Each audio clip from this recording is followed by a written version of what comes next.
Welcome to another video of our beloved Chelsea. Chelsea have posted a loss of £90.1 million for the 2022/23 financial year. But first, subscribe to the channel, turn on notifications, and don't forget to like. The publishing of Chelsea's financial picture for 2022/23 is something that will attract significant focus. Having spent more than £1 billion in acquiring some of world football's most highly regarded young talents since acquiring the club back in May 2022, Todd Boehly and Clearlake Capital have changed the transfer market landscape in the European game, breaking the British transfer record twice in the space of a year, bagging Enzo Fernandez for £106.8 million in January 2023 and Moises Caicedo for £115 million in the summer of 2023. The spending of Chelsea has completely overshadowed that of their rivals, although the benefits are yet to be seen on the pitch. The tactic of handing out long deals of 6, 7, 8, and 9 years in order to reduce the annual amortization charge on the balance sheet, how transfers are accounted for, drew some ire from rivals, and that resulted in a change of the rules for both UEFA and the Premier League to cap amortization at 5 years, although contracts could continue to be longer. Crucially for Chelsea, the change would not be retrospective. The publishing of the accounts for the holding company that owns Chelsea and Strasbourg, Blueco 22, have given the first insights into the financial picture at Stamford Bridge, with the accounts showing a £90.1 million loss for the Blues.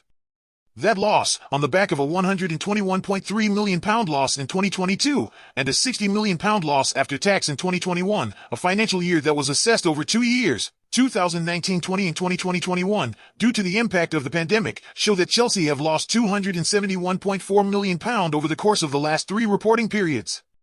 The issue around the Premier League's profit and sustainability rules, PSR, has come into sharp focus in recent times following Everton's breach that saw them hit with an initial 10-point deduction by an independent commission last year, a sanction reduced to 6 points upon appeal.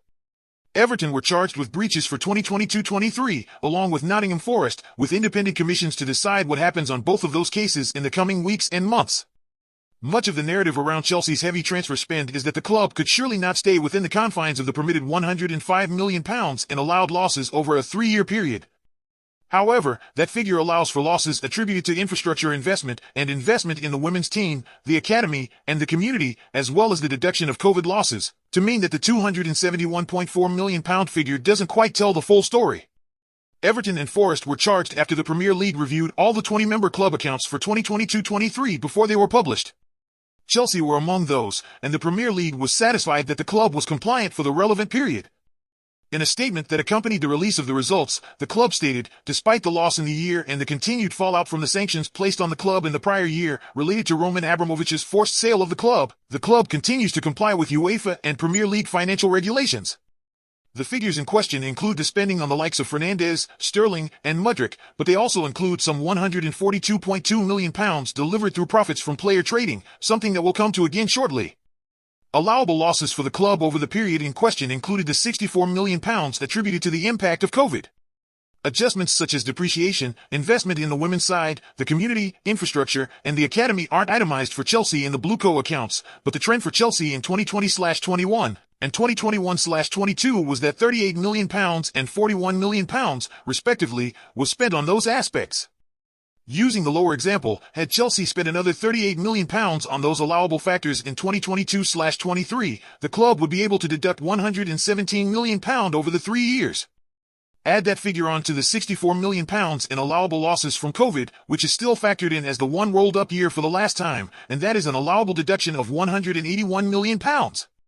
To deduct that from the combined losses of £271.4 million, that actually comes to a combined loss over 3 years, with allowable losses of £90.4 million, a figure £15 million under the threshold.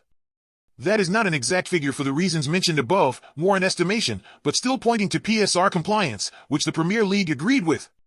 What happens at the end of the current financial year is another matter, with significant additions made since then, such as Caicedo, and a wage bill that has ballooned. Throw into that the inability to call on that averaged year, the lower averaged loss of £60 million and the £64 million allowable deduction from the impact of COVID, and you can see there is the potential for a problem. When you go further and factor in the club's lack of success on the pitch and having to do without Champions League football this season and next season, there are significant challenges likely to ensure compliance come the end of the current financial year, albeit ones that the club feel aren't insurmountable.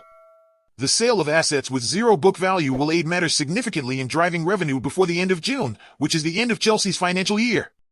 Lewis Hall is expected to make his loan move to Newcastle United permanent for £28 million, while Conor Gallagher may still be used as a tool should it be required, with a price tag of £60 million mooted. His importance to the team in recent months makes that a tough sell to fans, though. There are other things to consider, such as Mason Mount's initial £55 million deal to Manchester United occurring in the 2022-23 financial period, the same as the likes of Ruben Loftus-Cheek. Players such as Ian Maatsen and Trevoh Chalobah may provide an out in terms of profit required.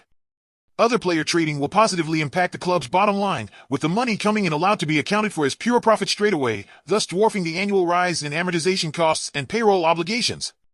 Some of the impact of sanctions placed on the club in the wake of the Abramovich sale will also not be present at the end of this current financial year. But there is almost certain to be some number crunching going on to the very last for the club up until June 31st. A strong finish to the season could be helpful, with the difference between finishing 10th and finishing 6th worth more than £11 million in central payments. In short, Chelsea have work to do, but they have enough assets they can sell at a healthy profit to get them over the line should it be required. The issue is how sustainable is the model, and how long it can last if there's continued absence from the Champions League and the pool of talent to sell for profit becomes more shallow. The desire to cut cloth accordingly in the final months of this season, however, will likely prolong the patience for Mauricio Pochettino, with the club unlikely to want to be burdened with the £16M plus in severance that would be required, as well as the costs to replace him. Given that any breach of PSR, as detailed in the Everton report, would almost certainly constitute a points deduction, compliance is essential if Chelsea want to get back into Europe next season and avoid another campaign of relative struggle.